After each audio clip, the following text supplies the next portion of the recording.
Auzubillahi minash shaitanir rajim. Bismillahir rahmanir rahim. Assalamu alaikum wa rahmatullahi wa barakatuh. Today we are going to record the first year, chapter number 4, Bioenergetics. So that is chapter number 4, Bioenergetics. We are going to explain this. Now here we have used bioenergetics. Just look at here. Bio mean life, or we call them living organism. Life or living organism. And energetics term derived from energy. Energy means ability of a body to do work. That's called energy. So in simple definitions about bioenergetics, that is the study about transfer of energy in the body of living organism.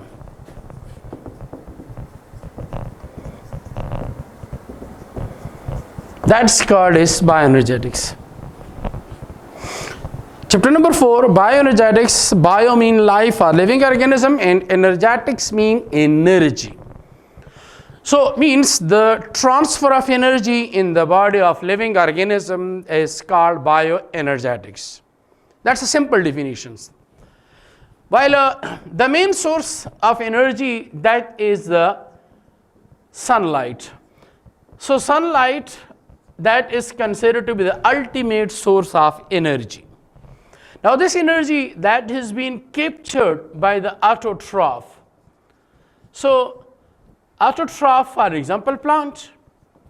In these autotroph, they are fed by the herbivores. So herbivores feed upon the autotroph. Then carnivores, they feed upon the herbivores. So that's why energy is transferring from one organism to another organism. So we will discuss this energy which is related to the living organism. Or there is another definition as well. That is the study about qualitative and quantitative transfer of energy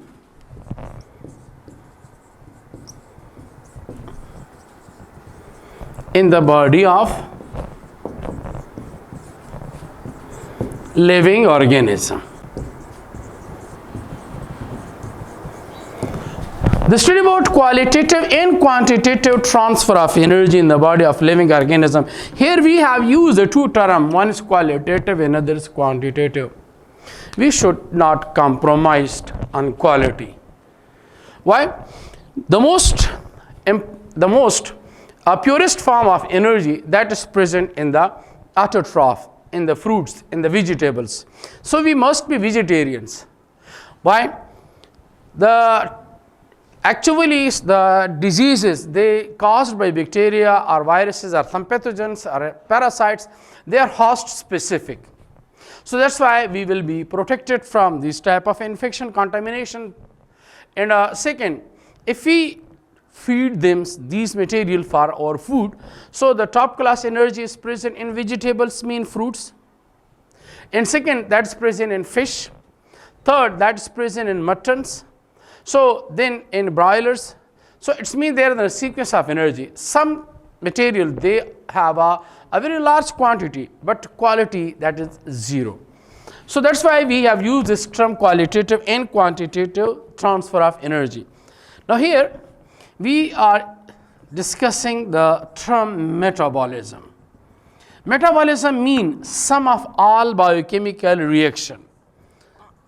Sum of all biochemical reactions occurring in the body of living organism. Sum of all biochemical reaction occurring in the body of living organism, that's called metabolism. Metabolism is divided into two types. One is called anabolism and another is called catabolism. Now, anabolism is a constructive process, while catabolism is a destructive process.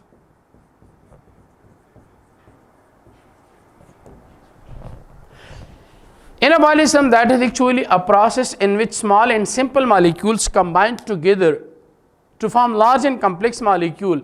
Here the energy is stored, because here the bond formation occur. The example is photosynthesis. So photosynthesis, that is considered to be the examples of anabolism, while catabolism, destructive process, that is the process in which large and complex molecules are break down into small and simple molecule with the release of energy. So here the bonds are breakdowns. So their example is respiration.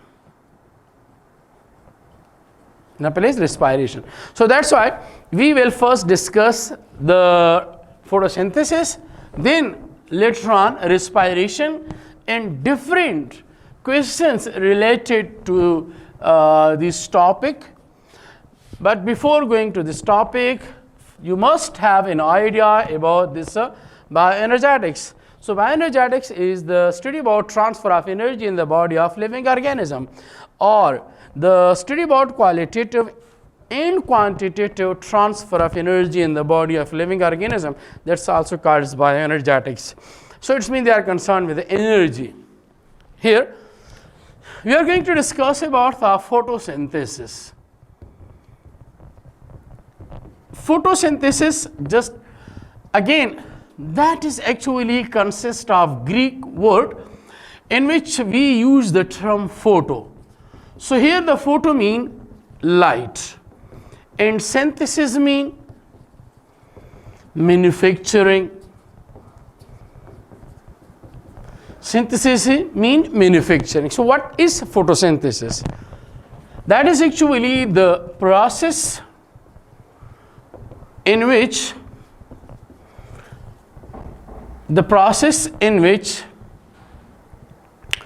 autotroph,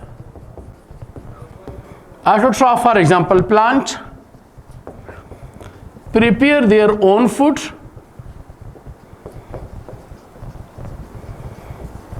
from inorganic compound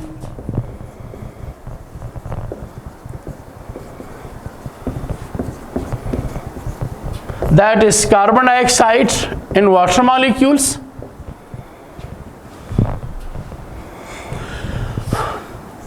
in the presence of sunlight and chlorophyll molecules. That is the definition of photosynthesis. Here we have used the term autotroph. Autotroph. So what's mean by autotroph? Auto mean self, and troph mean nourishment. Self-nourishments mean those living organisms which have the ability to prepare their own food. Those living organisms which have the ability to prepare their own food. For example, plant. For example, cyanobacteria. For example, autotrophic bacteria. So these are considered to be the different types of autotrophic organism.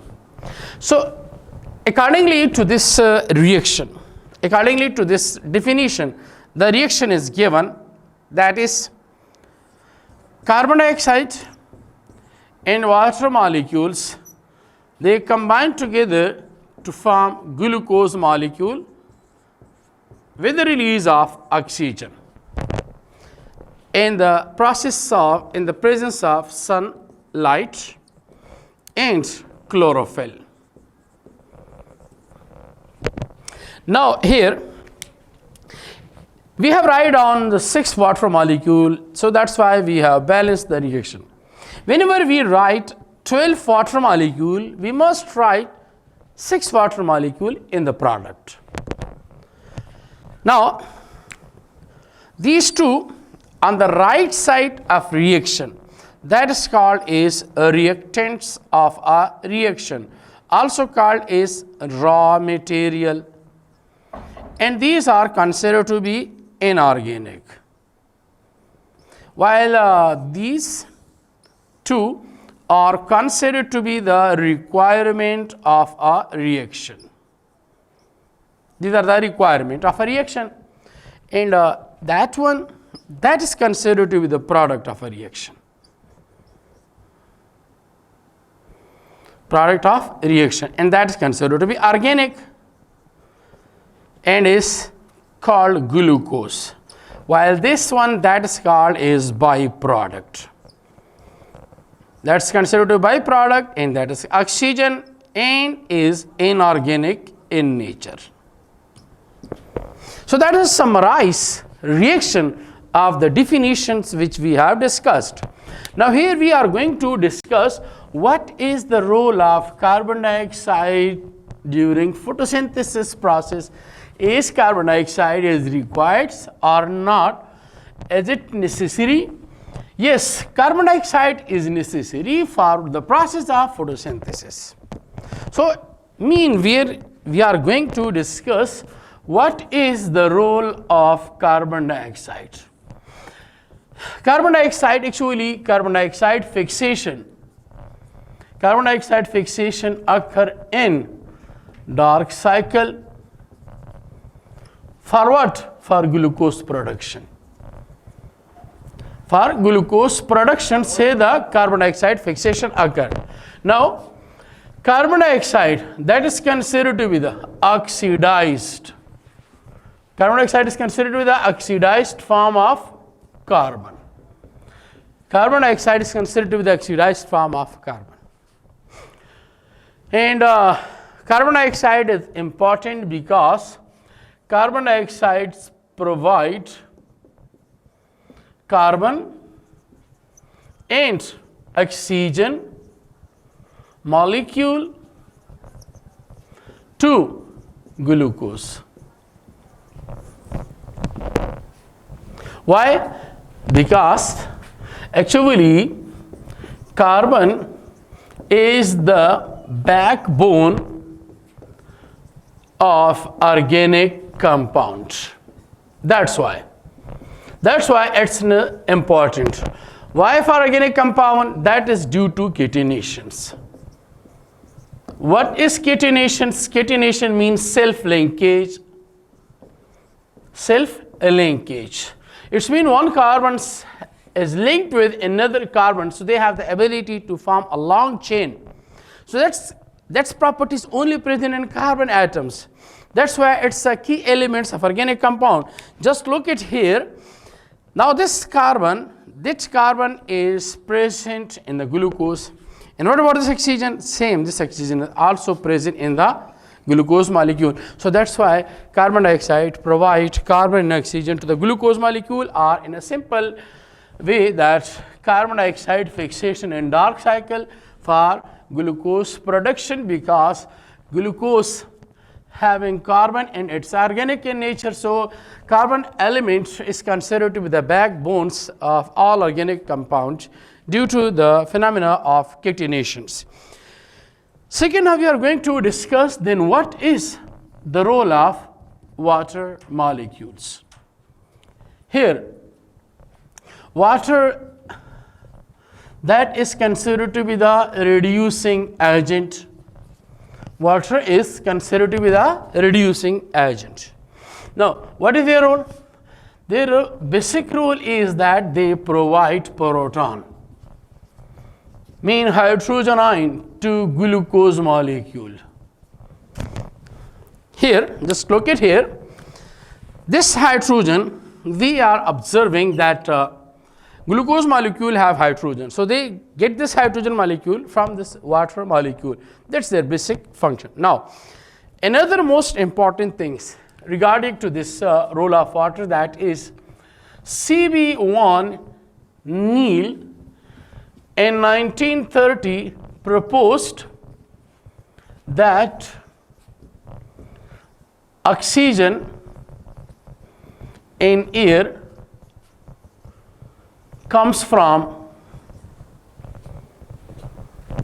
water, not from carbon dioxide. Look at here. They are talking about this oxygen.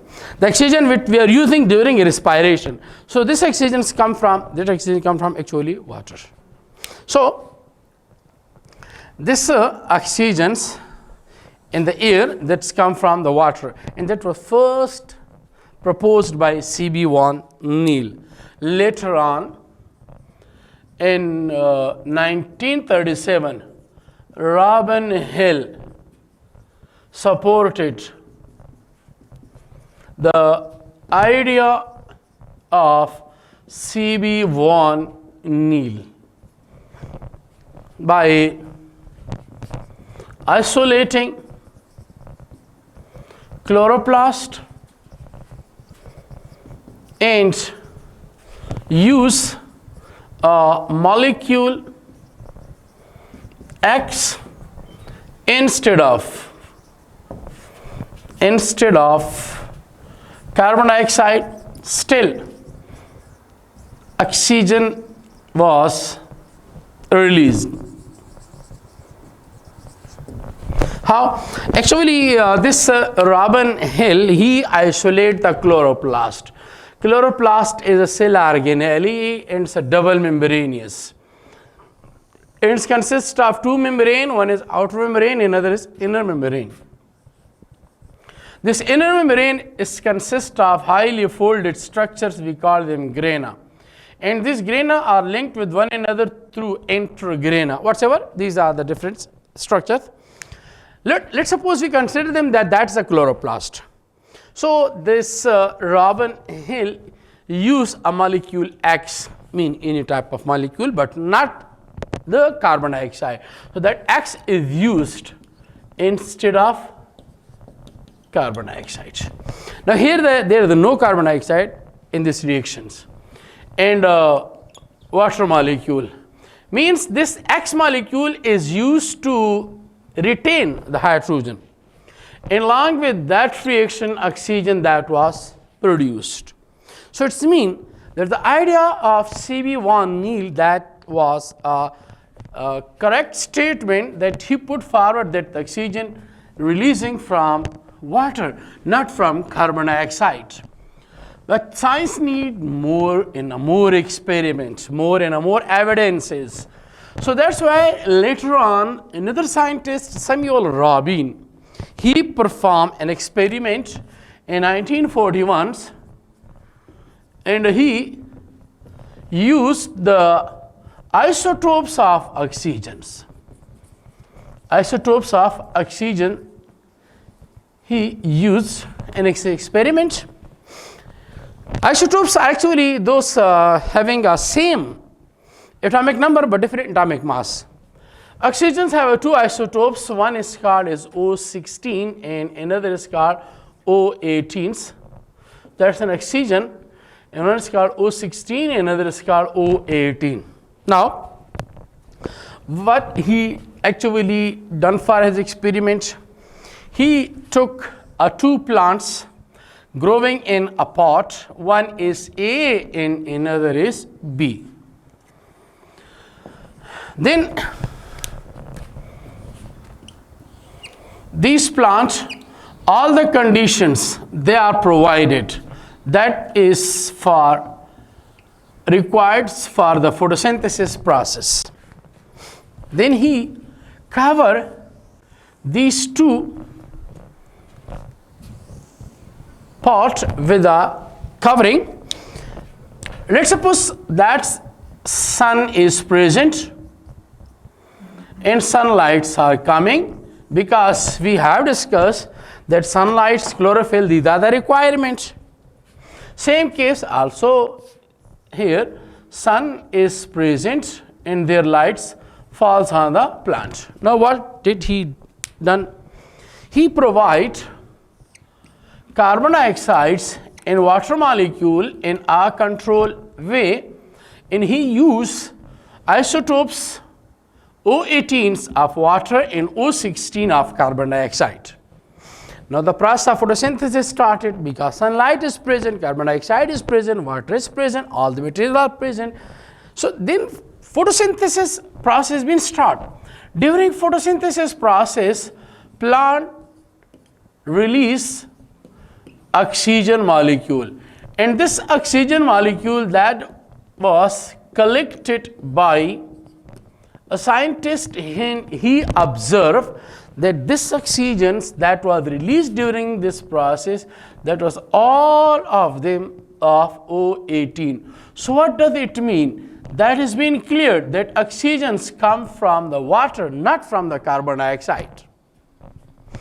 In next experiment, he used the O16 isotopes, and of carbon dioxide he used O18.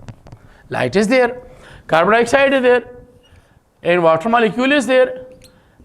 So chlorophyll is present and the plant have started the photosynthesis process. Then he again collect the water oxygen molecule from the photosynthesis process during this process, and that was observed O16. So O16 was actually coming from the water. So hence it's proved that that oxygen come from water, not from carbon dioxide. So during experiment A, we studied that water molecule and carbon dioxide, they combine together and produce glucose molecules. So this glucose molecule that is considered to be organic in nature. That's considered to be organic in nature. In experiment first, he used the isotopes O18 of water and 16 of carbon dioxide. So here the oxygen that was coming. And the next experiment, he then used O16 of water and O18 of carbon dioxide. So here they have collected the O16 oxygen molecule. So hence proved that oxygen come from water, not from carbon dioxide. Now we have another general type of idea related to this topic, that is photoautotrophic bacteria. Photoautotrophic bacteria. So photoautotrophic bacteria, there also photosynthesis take place, but they use hydrogen sulfide instead of water, and they are releasing sulfur. If photoautotrophic plants use hydrogen sulfide instead of water in releasing oxygen and releasing sulfur instead of oxygen, same means that the plant, they are actually using water molecules, and obviously they will release oxygen because the sulfur of hydrogen sulfide is released as a byproduct. So definitely oxygen of water will be released as a byproduct.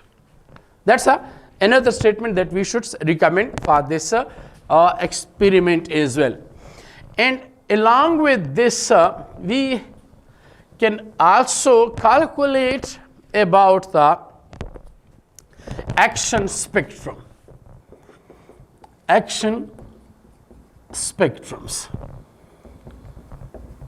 Action spectrum that can be calculated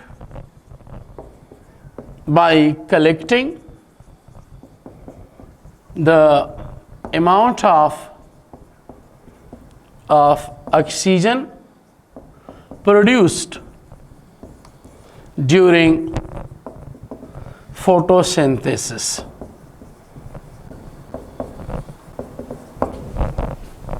That one, this oxygen that is producing during this process, we collect them. What's mean by action spectrum? The light that falls on the plant body, they absorb them, they trap them. Then during photosynthesis process, light reaction in dark cycles to convert this light energy into chemical energy. So that's called action spectrum. So we calculate the action spectrum by collecting the amount of oxygen. If greater the amount of oxygen, so the action spectrum will be greater. If the oxygen concentration, if oxygen product is less, so action spectrum will be in a small, low quantity. So that's why that's directly related to them. Now, then after we are going to discuss then what is the role of chlorophyll molecule during the process of photosynthesis.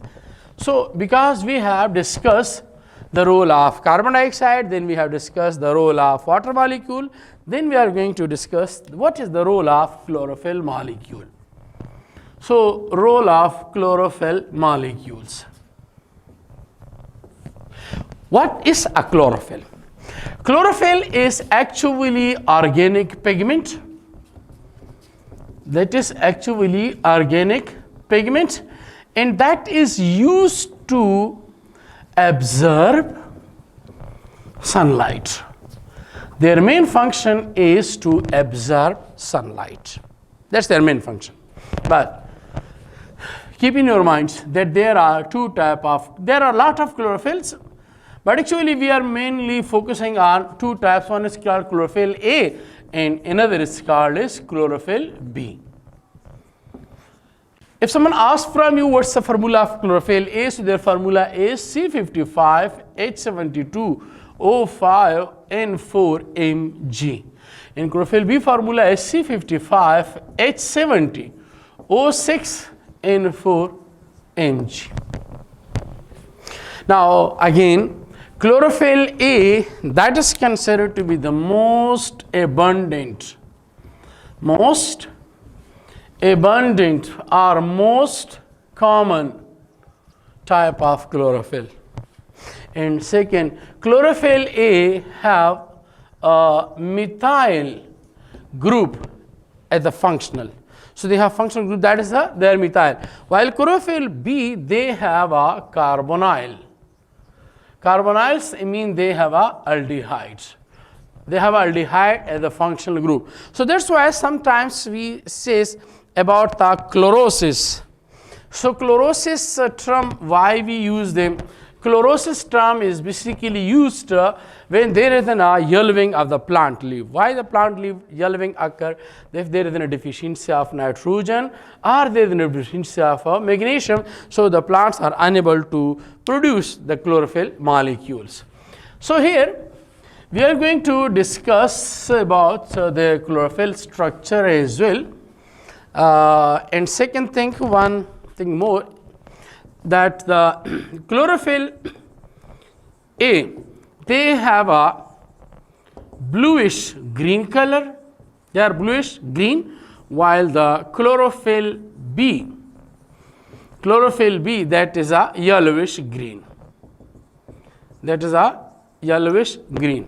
Now, chlorophyll molecules, if you discuss the structures of chlorophyll molecules, let's suppose chlorophyll molecule, they are consist of two parts. One is called head and another is called tail. Head, we call them porphyrin, while tail is called is phytols. Tail is called phytol. Porphyrins, that is considered to be hydrophilic in nature, and phytol, that is considered to be hydrophobic in nature. Second thing, porphyrins, they are made up of 4 pyrrole ring having magnesium ion in its center. While this phytol, which is hydrophobic in nature, phytols, their formula, that is C20H39s. By nature, phytol is diaterpenes. That is diaterpene. Why? Actually, one is called as monoterpenes. So monoterpene, another is called as a diterpenes. Monoterpene is actually made up of two isoprenoid, while diterpene is made up of 4 isoprenoid units. While one isoprenoid, a single isoprenoid consists of 5 carbon atoms. If a single isoprenoid has 5 carbon atoms, so there are 4 isoprene. So 4 multiplied by 5 is equal to 20. So that's why they have 20 carbons along with 39 hydrogen atoms. So that's a diterpene. There is another tail is also present, but that's not a very small in few elements combined together. Phytols, that's made up of diterpene, and that phytol, that is considered to be the embedded in thylakoids. This part is embedded in thylakoids, which made the grana. And grana then interconnected with the intrograna. Another thing that is in case of chlorophyll A or chlorophyll B, their functional groups, they are attached to second pyrols on carbon number 3rd. Let's suppose that is a magnesium ion, and that is considered to be the 1 pyrrole ring, and that is considered to be the second pyrrole ring, although their formula is a very difficult. So these are the different pyrrole rings. So there are total 4 pyrrole rings are mentioned. These pyrrole rings, they are also linked with one another as well. They are also linked with one another as well. That's the first pyrrole, second pyrrole, third pyrrole, and fourth pyrrole. Now, to the second pyrroles, on carbon number 3rd, methyl group is attached in case of chlorophyll A, while in case of chlorophyll B, then they have a aldehyde functional group is attached. So that's the difference between chlorophyll A and chlorophyll B. So that's all about the chlorophyll molecule. Now, then we are going to discuss about the sunlight. So chlorophyll, they absorb various wavelength color light. So we will discuss with the role of sunlight about this wavelength of chlorophyll molecule. Now we are going to discuss then what is the role of sunlight. Keep in your mind that sun, that's the ultimate source of energy. 40% light coming from the sun reach to the earth's surface, 10% falls on the plant body, and only 1% plants use them for their energy resources. Only 1%.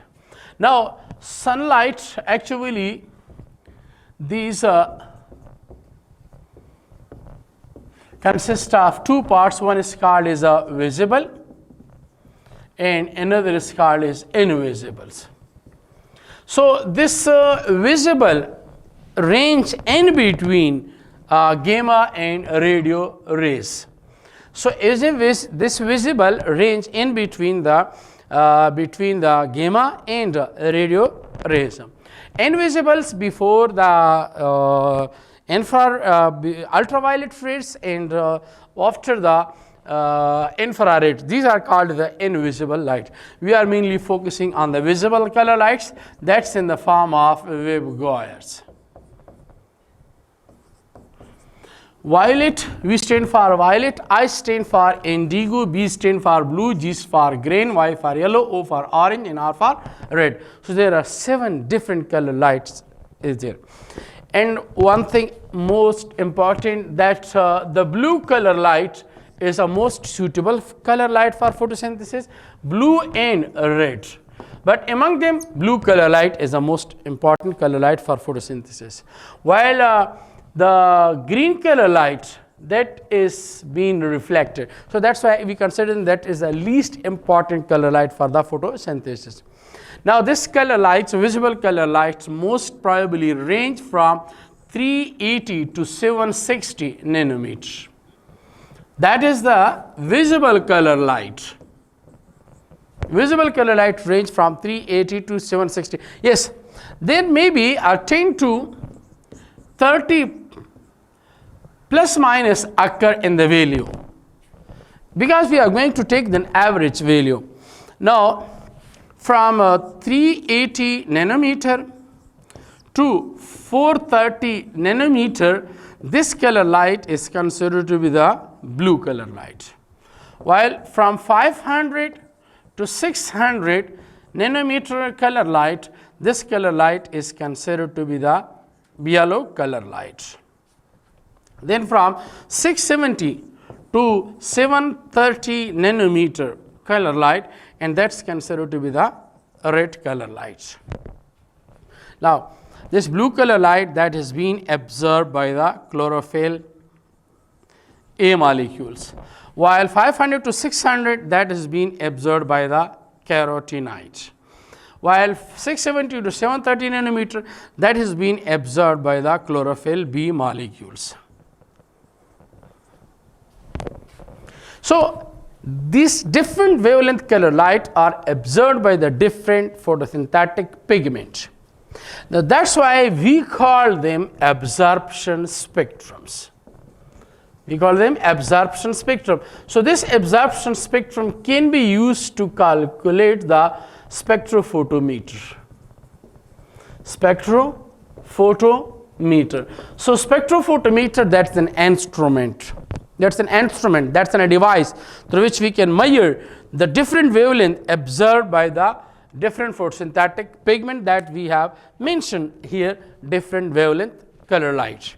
So that's why this sunlight is the most important, because we have discussed that the main source or ultimate source of energy. That's why it's most important. Now another thing very important, that is this sunlight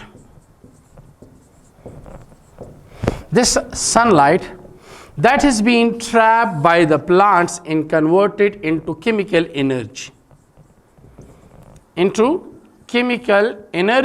the form of glucose molecule C6H12O6, who have the ability, autotroph have the ability to convert them.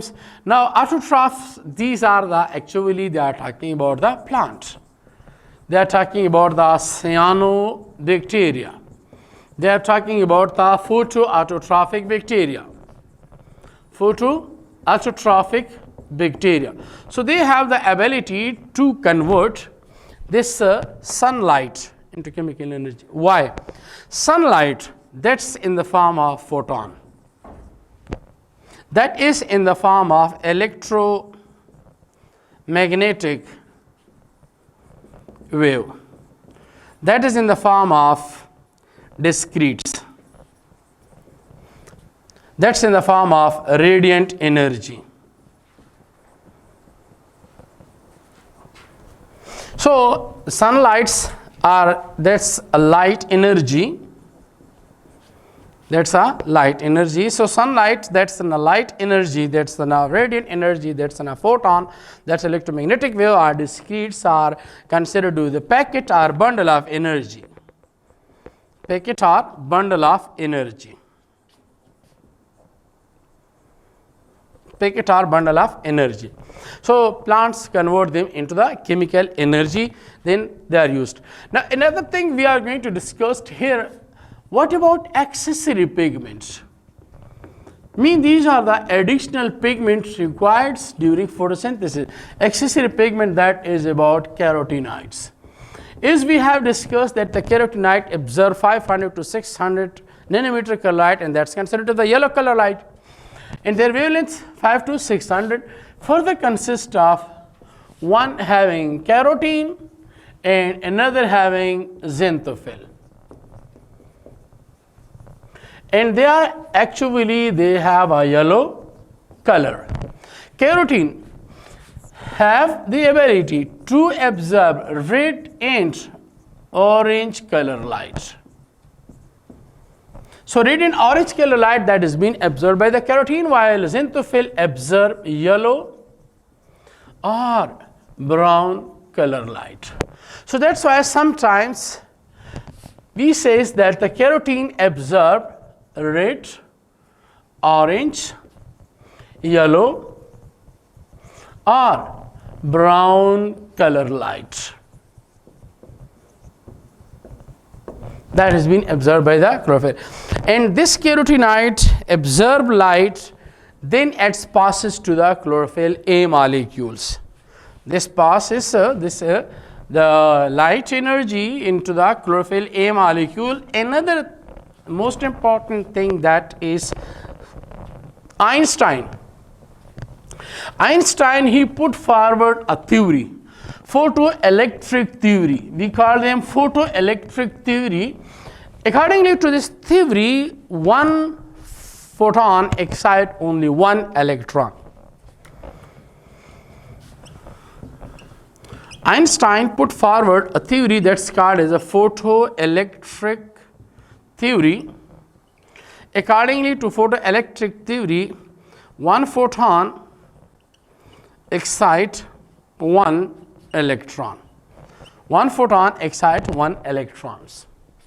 So mean that sunlight there beams fall on the plant body, they have the ability to excite the electron. Now here we have discussed the reaction that the carbon dioxides and water molecules, they combine together to form glucose molecule whose formula is C6H12O6 along with the release of oxygen molecules and occur in the presence of sunlight and chlorophyll molecule. It's not easy. That's we have write down, the reaction will be done so quick. No. Let's suppose, consider that is a plant growing in a pot, and they have their different body parts. They have their root, they have their stem, they have their leaf, they have different parts. And here the sunlight is present, and we have discussed that 40% of light comes toward the earth's surface, 10% falls on the plant body, and only 1% plant use them during the process of photosynthesis. So these are the leaf. The leaf have they actually take water molecule from the soil, and so water is being reached to the leaf surface, and they absorb carbon dioxide from the air through the stomata, and then they combine them. But there, by this process, they release oxygen molecule. This oxygen molecule, they use them in their own respiration as well. But there is one point we call them compensation points. This point is called compensate point, where the rate of oxygen become equal to the rate of carbon dioxide. Now, if we take the leaf from this plant, we know that the leaf, their part that's called the petiole, and this part is called the lamina, and they have a central vein that's called as a midrib, and they have a small other veins are present. Actually, these are the various vascular bundle. When we take the transverse section of the leaf, by taking the transverse section of a leaf, we will observe under the microscope the different mesophyll cell. One thing more, A single mesophyll cells contain 20 to 120 chloroplast. And one chloroplast contain 10 to 100 grana, and one grana contain about 50 thylakoid piled. Now here, and second thing, mesophyll cells are of two types. One is called a spongy mesophyll cell, and another is called a palisade mesophyll cell. Palisade mesophyll cells are properly arranged as compared to spongy, because spongy mesophyll cells are dispersed. The most probably the photosynthesis taking place in the palisade mesophyll cells. Let's suppose you should consider that is a single chloroplast. And we have discussed that the chloroplast, their diameter is 4 to 6 micrometer and is a double membranous. The inner membranes, they forms folded structures which we call them grana, which is linked together with a intragrana. So this grana part, that is a green due to the presence of chlorophyll molecules. And we have find out a cluster is there. We call them photosystem 1 because it was first discovered. Later on we have discovered another cluster, that's we call them photosystem 2. So simply one is discovered first and second is called later on. That's why we call first photosystem 1 and photosystem 2. These two photosystems are connected with electron transport chain, which we call them, that is considered to be the light reactions. After that, dark cycles occurred. So means this glucose production is related with the light reaction and with the dark cycle. So first we will discuss the light reaction, then we will discuss the dark cycle. So first we are going to discuss the detail about light reactions. Light reaction is also called light dependent reaction. Light reaction is also called light dependent reaction. It's also called Hell reactions. It's also called photosynthetic electron transfer reactions. Light reaction, it's also called light dependent reaction, it's also called Hell reaction, it's also called photosynthetic electron transfer reactions, and also called as photochemical reactions.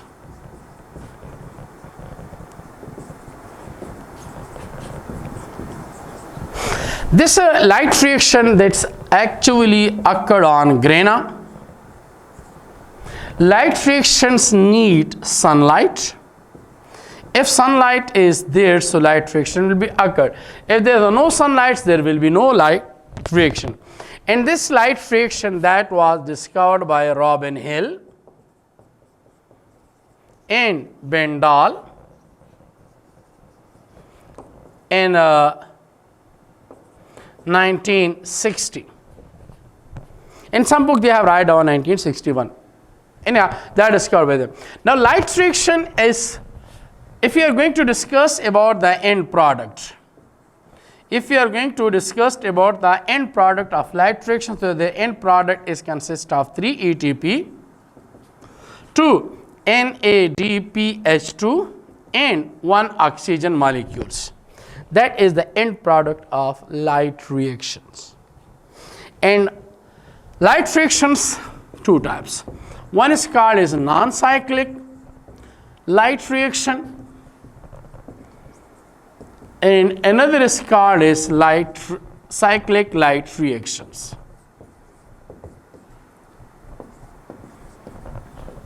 One is called as non-cyclic light reaction, it's called cyclic light reaction. In non-cyclic light reactions, ATP NADPH2 and oxygen molecule production occur, while in cyclic light reaction ATP production take place. First we will discuss the light reaction, then we will discuss the non-cyclic, then we will discuss the cyclic light reaction.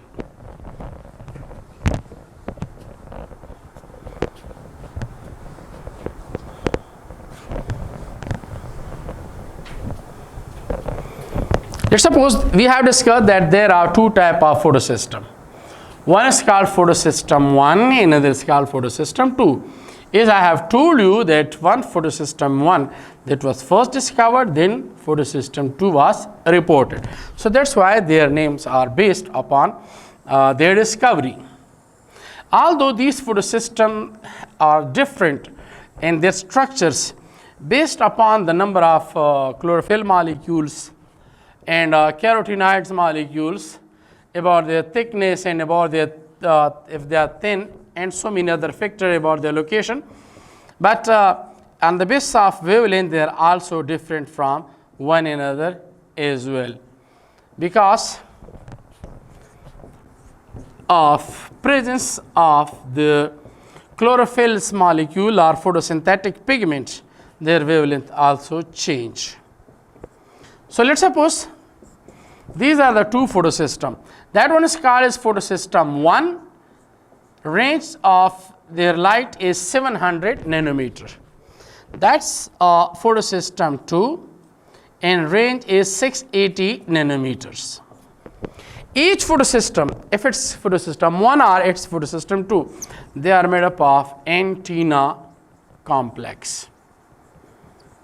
That's an antenna complex. This antenna complex is made up of one carotenoid and another chlorophyll B molecule is present. So this antenna complex have carotenoids and chlorophyll B, while the reaction center they have the chlorophyll A molecules. So where does the chlorophyll A molecule is present? That's present in antenna in the reaction center. So that is the reaction center where the chlorophyll A molecule is present. Now,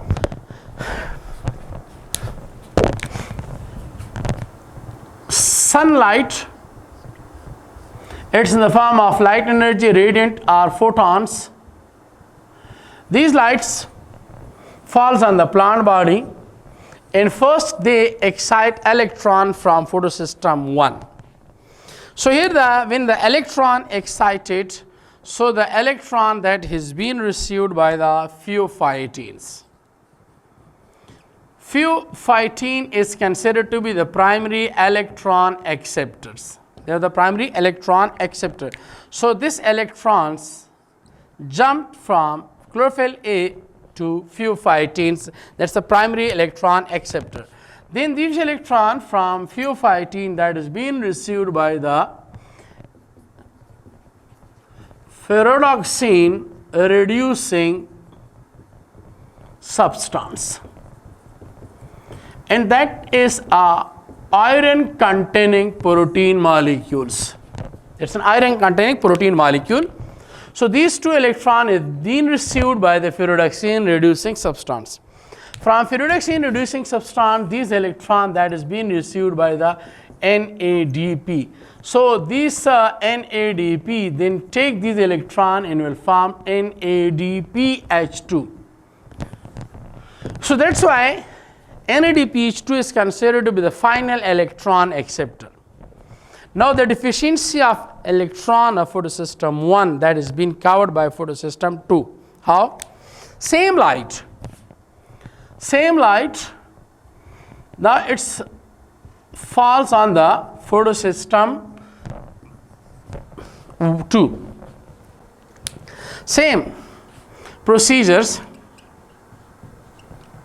Phosphatene, which we call them primary electron acceptors. So the light falls on the chlorophyll A that will be excite the electron which is received by the phosphatene. From phosphatene, this electron that is being received by the quinones. From quinone, these 2 electrons that is received by the plastoquinones. From plastoquinone, these electrons are received by the cytochrome 553. Simply we call them cytochrome B. From cytochrome 553, that has been received by the cytochrome 559, we call them cytochrome F. Then it has been received by the plastocyanine, and plastocyanine is a copper containing protein, and this electron has been delivered to the photosystem 1. So through this way the electron passed. That's why we call them electron transport chain. Now, when electron move from plastoquinones to cytochrome B, here the ATP production take place. When it's moved from 553 to 559 B to C, another electron production take place. So that's why these ATP production take place. This type of ATP production we call them photophosphorylations. The process of formation of ATP during light friction is called photophosphorylation. Now there is a deficiency of electron in photosystem 2. What happened during this process? There is a reactions take place. The name of this process called is photolysis. Photolysis. Photo mean light and lysis means splitting. So now here the water molecule that was used in the photosynthesis process, that has been split into 4-hydroxyline and 4-hydrogenines. Then 4-hydroxylines combine to form 2 water molecules, oxygen and 2 electron. Now these protons, hydrogen ion that is being received by the NADP. So that's why NADPH2 production take place. While oxygen that we have discussed that has been released as a byproduct, because if you people remember, we have discussed that the carbon dioxide and water molecule, they combine together to form glucose molecule with the release of oxygen. Now during this light reaction, we have studied the water. We have studied the water, what's their role, where they participate. We have discussed the chlorophyll molecules. We have discussed the carotenoids molecules. Now, that's considered to be the non-cyclic light reactions. The final electron acceptor during this non-cyclic light reaction, that is a NADP. And NADP is a part of photosystem 1. While plastoquinone or quinone is a part of photosystem 2. The 700 nanometer observed by the photosystem 1 and 680 observed by photosystem 2. Photolysis occur in the photosystem 2. So there are different questions they may ask. That's a non-cyclic. If we discuss the cyclic light reaction, so cyclic light reactions, this process, during this process, this photosystem 2 that has been blocked. When photosystem 2 is blocked, so only cyclic light reactions will occur. Now that's a cyclic light reaction. For this case, the final electron acceptor, that is photosystem 1 by itself, because electron passes from ferredoxine reducing substance come back to the photosystem 1. So that's why final electron acceptor is photosystem 1 by itself. So light reactions take place in the presence of sunlight. If sunlight is present, so light reaction will be there. If there is no sunlight, there will be no light reaction. But second one, which we call them dark cycle needs the product of light reactions. So next topic, that is about the dark cycle, which is also called is light independent reactions. Dark cycle is also called the light independent reaction. That's also called as carbon fixation cycle.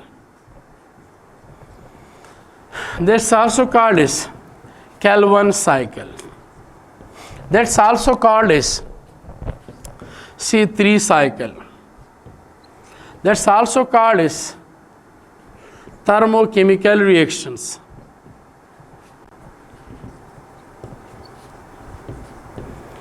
That's also called as reproductive pentose phosphate pathway.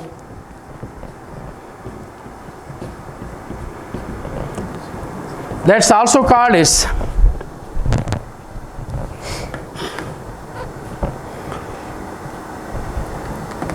carbon dioxide fixation cycle.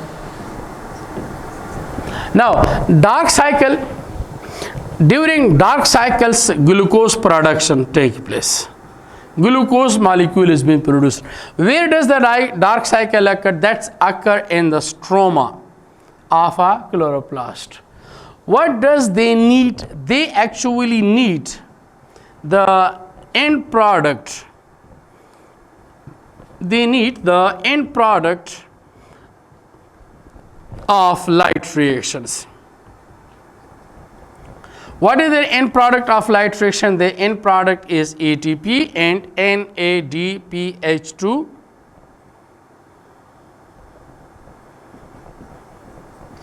So they need this. And who discovered dark cycle? That was discovered by Kelvin, Melvins, and Beauchamp in 1950. So in 1950, Melvin, Kelvin, and Beauchamp discovered this dark cycles, and they received Nobel Prize in 1961.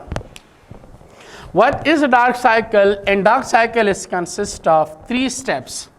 In first phase, carbon dioxide fixation occur. In second phase, NADH2 reduction take place. In the third phase, regeneration of RUBP take place. Now coming toward this cycle, let's suppose there is a molecule, we call them RUBP. RUBP stand for 1,5 ribulose bisphosphate. Ribulose bisphosphate. What is the nature of RUBP?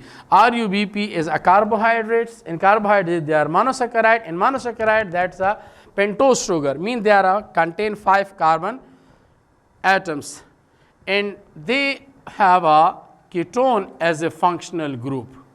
They have a ketone as a functional group.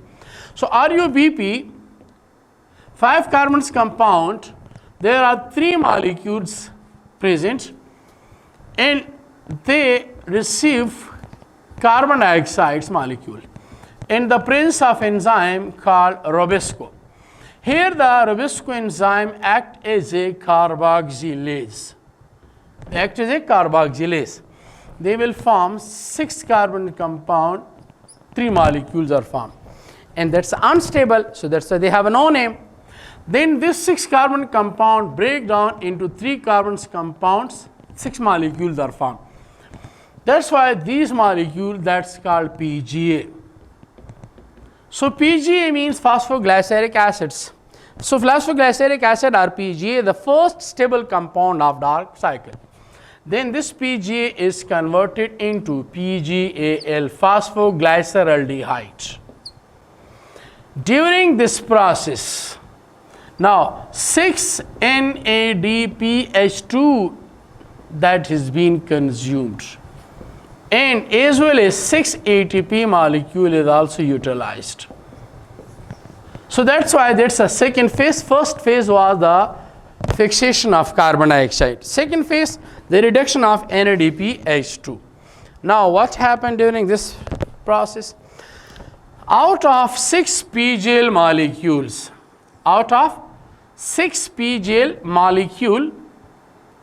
now one molecule comes out from this cycles. Then how many left it? 5. Total 6 PGL molecule is there. In this 6 PGL molecule, 1 PGL molecules comes out from this cycle. That's in our first round. 1 PGL molecules comes out. How many left behind? Total 5 PGL molecule left behind. Each consists of 3 carbons. Now, 3 plus 3 combined together to form 6 carbon compound. 6 plus 3 combined together to form 9 carbons compound. So 9 carbon compound split into 5 carbon compound and 4 carbon compound. Now 5 carbon compound, actually that's RUBP. Then 4 plus 3, 7 carbon compound, and 7 plus 3, 10 carbons compound. 10 carbons compound split to form 5 carbons compound and 5 carbon compound. 5 carbon compound is RUBP. So it means RUBP molecules are regenerated. With the regeneration of each RUBP, 3 ATP is also consumed. So during this cycle, total 6 ATP is consumed. So that's why one dark cycle consume 9 ATP and 6 NADPH2. Now again this cycle we start RUBP, 3 RUBP with 3 carbon dioxides form 6 carbon compounds, change into 3 carbons compound, then which is called PGA. It's a first stable compound, that's why we call them a C3 plant. PGA is changed into 6 PGL. Again 6 NADPH2 and 6 ATP are consumed. Out of 6 PGL, another PGL molecules comes out. That is now the second round. Second round, another PGL molecules comes out. Then these 2 PGL molecules, they combine together and they will form a glucose molecule C6H12O6. So then remaining 5 they rearrange to form RUBP. So that's why the 2 dark cycle consumed 18 ATP and 12 NADPH2. So that's why one glucose molecules need 18 ATP and 12 NADPH2 for its productions. So that's about the dark cycle. So that's why glucose molecule has been synthesized. And we have discussed about this reaction, that's H2O and carbon dioxide. Carbon dioxides and water molecules, they combine together to form glucose molecules with the release of oxygen. So we have observed that this carbon dioxide that is being utilized here in dark cycle. And we have discussed in light reactions that water molecule was used over there, and we have observed that glucose molecule has been synthesized, and we have observed that oxygen was released during light reaction. So that's why that is called as a the production of glucose molecule need a 2 dark cycles. So that sometimes this process actually takes place in the daytime because it's need the end product of light frictions. So if the light is there, so light friction will be there. If the light friction, so their product will be there. So that's why dark cycle will be proceeds. So we are going to wind up our lecture over here, and inshallah we'll meet together in next lecture. So wish you best of luck. Allah Hafeez.